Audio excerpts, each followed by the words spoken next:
So mga kaibigan, nandito na naman ako sa kagubatan para mangulit ka ng tag-10 ngayon na kita ko tong maliit na sapa. So ito para siyang bowl.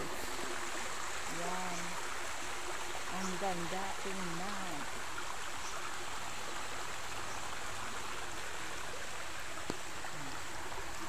Masarap magtimpisaw dito sa sapa.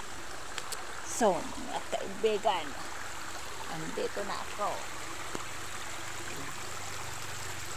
Yan, ang ganda tingnan ng falls dito.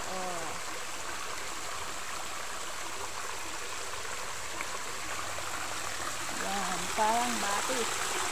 Ayan mga kaibigan, wala nang baha. So, nagmoni-moni dito si Kamanay sa sapa.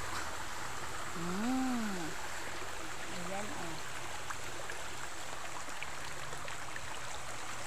ganda tingnan. Hindi madami. Hanggang doon to guys.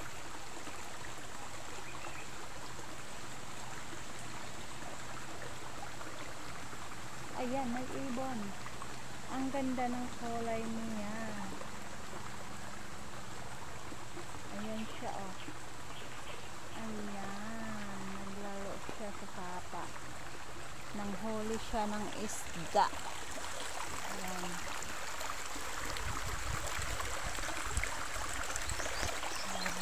Alis na ako para ipagpatuloy ko tong aking gawain kasi sobrang layo ng pupuntahan ko. So thank you so much.